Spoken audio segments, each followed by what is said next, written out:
भूम तालुक्यात अतिवृष्टी होऊन 10 दिवसाच्या जवळपास कालावधी लोटला आहे. पाऊस अधूनमधून ये जाणं सुरू आहे. प्रशासकीय यंत्रणा म्हणती पंचनाम्याचे आदेश दिलेत, पंचनामे सुरू आहेत.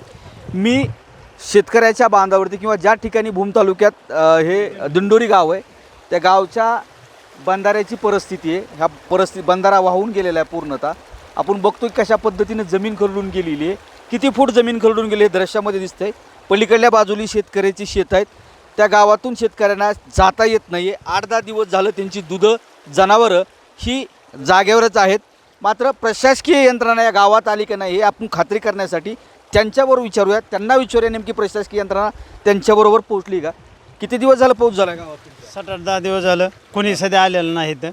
किती नुकसान झालं गावात? नुकसान 100% म्हणलं तरी चालतंय. जाता का शेतात? नाही जायला येत नाही. दूध तिकडंच आहे ती.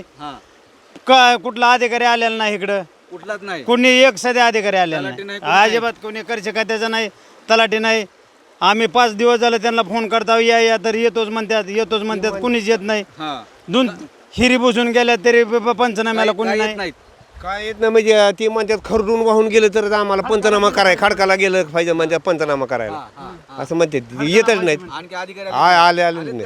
अधिकारी आलेले नाहीत गावामध्ये. गाव डोंगराळ असल्यामुळं साऱ्या भरपूर ही झालेली नुकसान की फडणवीस साहेबांनी 50,000 दिलं तरी आम्हाला हीच आहे कमी. लय नुकसान की भरपूर झाली. जाण्यानं चालू आहे का? नाही जायचं येत नाही. जायचं येत नाही. पाणी शेतात जाण्यानं बंद आहे. बंद आहे. मग तलाठी फोन बिन केलता का पंचनामे? केलता पण आलं नाही, कोणी आलं नाही, एक सुद्धा आलं नाही. मदतीची काय अपेक्षा आहे सरकारकडून? दिलं असं वाटतं का मग पंचनाम्यात नसेल? का आता सरकारच्या ह्याच्यावर आहे. पंचनाम्याला येतं काय पंचनाम्याला देणं आश्वासन काय देऊन उपयोग अनुदान मिळेल कशावर? पंचनाम्याला आले नाही आलेले तर कसं अनुदान येईन आपल्याला. ही वस्तुस्थिती आहे. हे शेतकरी आहेत. ह्यांच्या गावात अतिवृष्टीनं आज 10-12 दिवसाचा कालावधी झाला आहे. शेतात जाता येत नाही.